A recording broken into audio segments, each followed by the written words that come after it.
Assalomu alaykum hurmatli ko'rmanlar. Uyg'ur axborot markazining xabarlar programmasiga xush kelibsizlar. Men Muhammad Azat. Bugun juma.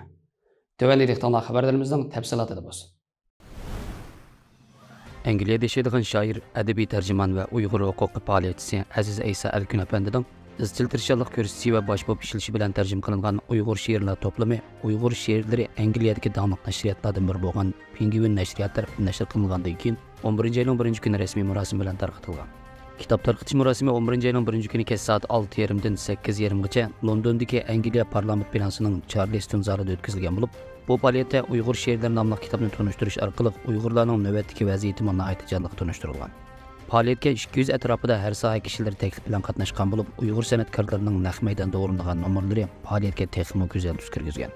Aziz Aysa Alkun marosimda so'zlagan nutqida Xitoy rejimining millionlagan Uyg'urlarni jazo lagerlariga solib, irqiy qirg'inchilik yurgizayotganligini, shularning ichida oz degandimi 500 Uyg'ur ziyoli va qalam egilarining borligini, Xitoyning maqsadining Uyg'urlarni va ularning madaniyatini yo'qotish ekanligini tilg'ilib, o'z emgikining natijasi bo'lgan nurg'unlagan Uyg'ur shoirlarining inglizchaga tarjima qilingan nodir she'rlar bilan bezalgan 1 million parchadan ortiq setilishi mo'ljallangan bu kitobning turmadagi Uyg'ur shoirlarining dunyoga yangragan ovozi bo'lishini, o'z tarixidagi eng qorong'u davrni beshidan o'tkazayotgan Uyg'ur xalqi uchun bir umid nur bo'lib qolishni orzu qilganligini.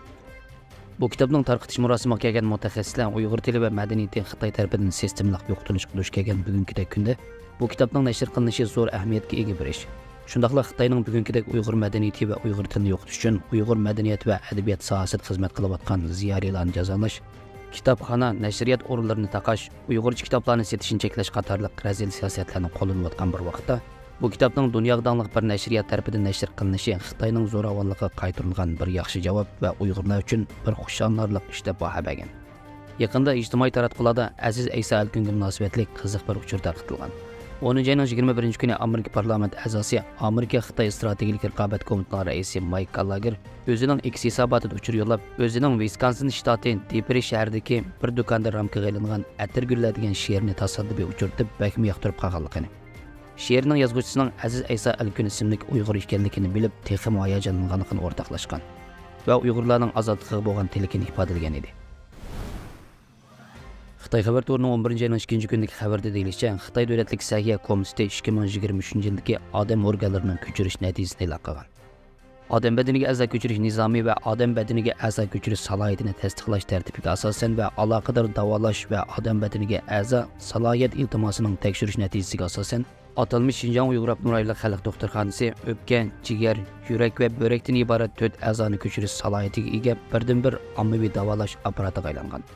Atalmış Şinjan Uyghur Abdunur Rayonidagi har millat kishilarining bu doktorxonada a'zo ko'chirish operatsiyasi qilish huquqi bor ekan. Bu a'zo ko'chirish salohiyatining tasdiqlanishi atalmış Abdunur Rayonluq Xalq Doktorxonasining organ ko'chirish yangi tijoratining yuqori pallasi hisoblanadi ekan.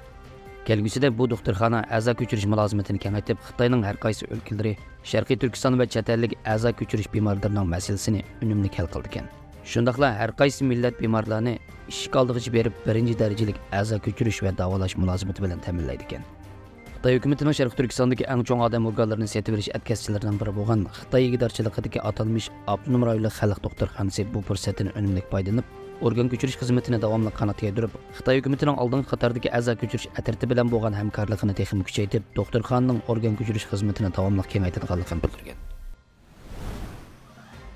Xitoy Markaziy xabar to'rining 11-oyning 2-kunidagi xabarda bildirilishicha, 10-oyning 27-kunidan 30-kunigacha Sharqiy Turkistonning Xotan rayonida tekshirishda bo'lgan atalmış Şinjan Uyghur Abdunur Rayoni partiya komitetining muavin katibi va ma'rif xizmat komitetining katibi Jang Chunlin Xotan rayonida olib berilgan tekshirish jarayonida Xitoy davlat tili va yeziq umumlashtirish va tashviq qilishni davomli kuchaytirish kerakligini ta'kidlagan. Jang Chunlin Xotan rayonida tekshirish va tadqiqot olib berib, maktab, korxona, yezi rayonlari, sanoat bog'chasi qatorliq joylarni ziyorat qilgan. Jang Chunlin Xi Jinpingning atalmış ma'rif qoid muhim ko'rsatmalarini atrofliq yo'l qo'yib, til xizmatini partiya va davlatning umumiy taraqqiyotiga birlashtirishni tushuntirib, Xitoy o'rtoq tili va yeziqini umumlashtirish va tashviq qilishni davomli kuchaytirish kerakligini va to'xtamasdan Xitoy millati uchun kuchli mahalla eni barpo qilish, har millat o'qituvchilarini o'rtoq tilda davomli tarbiyalash va o'qitish iqtidorini kuchaytirish, har qaysi qatlamlardagi maktablarda Xitoy o'rtoq tilining ma'rif va o'qitish saviyasini texmo o'stirish, Xitoy o'rtoq til va yeziqini kundalik ishlab chiqarish va turmushga umumlashtirish, bununla dair qonun nizomlarini o'g'itish, kishilarning o'rganish qizg'inligi va tashabbuskorligini oshirish kerakligi to'g'risida to'xtalgan. Xabarlarimizni ko'rganlarga rahmat. Ko'rishguncha omon bo'linglar. Xayr xo'sh, Allohga omonat.